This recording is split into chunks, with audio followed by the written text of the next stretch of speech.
அன்பு தமிழ் நெஞ்சங்களுக்கு ஆஸ்ட்ரோ தமிழ் மகளின் இனிய வணக்கங்கள். இன்றைய பதிவில் மீன ராசியில் பிறந்த நண்பர்களே, வாழ்க்கையில் திக்கற்றவனுக்கு தெய்வமே துணைன்னு சொல்லுவாங்க. ஏன்னா மனித முயற்சிகள் எல்லாமே கைவிடப்படும் நேரத்தில் கூட அந்த முடிவினையே மாற்றும் சக்தி அப்படின்றது தெய்வங்களுக்கு தாங்க இருக்குது. அப்படி அருளக்கூடிய இந்த தெய்வங்களில் எது ஆக்கும், எது அழிக்கும், எது காக்கும், அது எந்த விஷயத்தில் என்பதை ஒவ்வொரு ராசிக்குமே பார்த்துட்டு வரோம். இன்றைய பதிவில் மீன ராசிக்கு பார்க்க போகிறோம். முதல்ல குறிப்பாக இந்த எதிரி கடன் நோயை அழிக்கக்கூடிய தெய்வம் எது, உங்களை ஆக்கும் அதிர்ஷ்ட தெய்வம் எது, உங்களை பல விஷயத்திலிருந்து துன்ப துயரங்கள்லேருந்து காப்பாற்றக்கூடிய தெய்வம் எது, எல்லாமே தெய்வங்கள் என்றாலும் செல்வத்துக்கு திருமகளையும் கல்விக்கு கலைமகளையும் நாம் வணங்குகிறோம். அப்படி ஒவ்வொரு விஷயத்திற்கும் தனித்தனியாக தெய்வங்கள் இருக்குது. அந்தந்த தெய்வத்தை அந்த முறைப்படி சரியான முறையில் வழிபாடு செஞ்சால் மட்டுமே பல காரியங்கள் இங்கே நடக்குங்க. மீன ராசியில் பிறந்த உங்களுக்கு எந்தெந்த தெய்வம் எந்தெந்த யோக பலன்களை கொடுக்க போகுது, அது எந்த விஷயத்தில் நடக்க போகுது, பதிவினை முழுமையாக பாருங்க. பதிவு பிடிச்சிருந்தா லைக் பண்ணி கமெண்ட் பண்ணி மற்ற நண்பர்கள் உறவினர்கள் பயன்பெற அவங்களுக்கும் ஷேர் பண்ண மறந்துடாதீங்க. இதுவரை நம்முடைய ஆஸ்ட்ரோ தமிழ் மகள் சேனலை சப்ஸ்கிரைப் பண்ணாத நண்பர்கள் சப்ஸ்கிரைப் பண்ணி கூடவே தெரிகிற பெல் ஐக்கானை கிளிக் பண்ணி ஆல் ஆப்ஷன்ஸும் செலக்ட் பண்ணி வச்சுக்கோங்க. ஏற்கனவே மீன ராசியில் பிறந்த நண்பர்களுக்காக சனி பயிற்சி பலன்கள், குரு பயிற்சி பலன்கள் மற்றும் ராகு கேது பயிற்சி பலன்கள் தனித்தனியாக பதிவு செஞ்சாச்சு. பதிவினை பார்க்காதவங்க டிஸ்கிரிப்ஷனில் லிங்க் இருக்குது, போய் பார்த்து தெரிஞ்சுக்கலாம். சேனலை விசிட் பண்ணியும் நீங்கள் இந்த பதிவுகளை பார்த்து பயனடைஞ்சுக்கிடலாம். மீன ராசியில் பிறந்த நண்பர்களை, முதல்ல உங்களுடைய ராசி அதிபதி யாருன்னு பார்த்தா குரு பகவான்க. நவ கிரகங்களில் சுப கிரகம்னா அது குரு தாங்க. அப்படி சுத்தம், ஒழுக்கம், கௌரவம் இதுக்கு முக்கியத்துவம் கொடுக்கக்கூடியவங்க நீங்கள். ஆன்மீக நாட்டம், தெய்வீக வழிபாடு, அனுசரணைகள் இவற்றை மேற்கொள்ளக்கூடியவர்களாக இருப்பீங்க.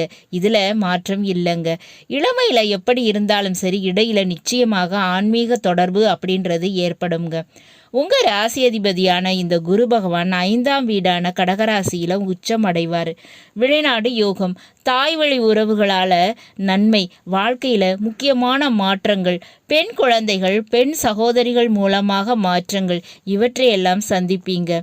அதனால் உங்களை ஆக்கும் தெய்வமாக பல விஷயத்திலையும் உங்களை உருவாக்கக்கூடிய தெய்வமாக இருக்கக்கூடியது பெண் தெய்வங்கள் தாங்க.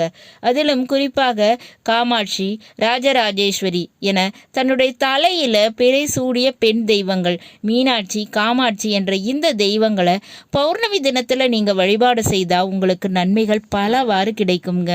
அடுத்ததாக உங்கள் வாழ்க்கையில் உங்களை உருவாக்கக்கூடிய தெய்வம்னு பார்த்தோம்னா, எதிரி கடன் நோய் பிரச்சனையை தீர்க்கக்கூடிய தெய்வம் எதுன்னு பார்த்தோம்னா, மீன ராசியில் பிறந்தவங்களுக்கு திருப்பதி பாலாஜி மற்றும் ஸ்ரீரங்கம் பெருமாள் என இந்த தெய்வங்களுடைய வழிபாடு, அதாவது விஷ்ணு வழிபாடு செய்கிறது ரொம்ப நல்லது. அதிலும் லக்ஷ்மி தேவியை சேர்த்து பெருமாள் வழிபாடு செய்யணும்.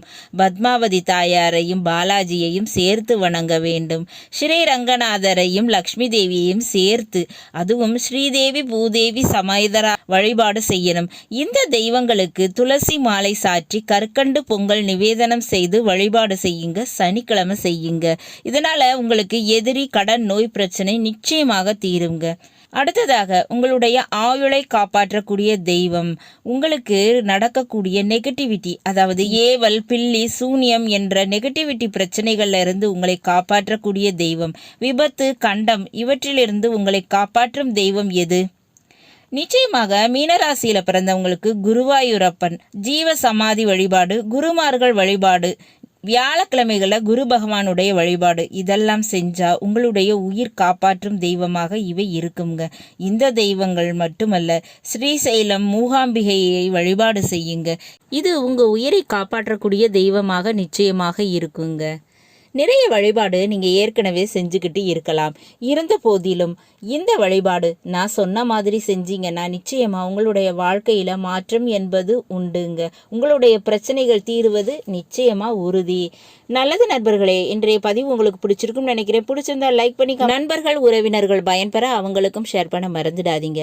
இதுவரை நம்முடைய ஆஸ்ட்ரோ தமிழ் மகள் சேனலை சப்ஸ்கிரைப் பண்ணாத நண்பர்கள் சப்ஸ்கிரைப் பண்ணி கூடவே தெரிகிற பெல் ஐக்கானை கிளிக் பண்ணி ஆல் ஆப்ஷன்ஸும் செலக்ட் பண்ணி வச்சுக்கோங்க. மீண்டும் நல்லதொரு வாய்ப்பினில் உங்கள் அனைவரையும் சந்திக்கிறேன். அதுவரை ஆஸ்ட்ரோ தமிழ் மகளின் அன்பு கலந்த வணக்கங்கள். நன்றி.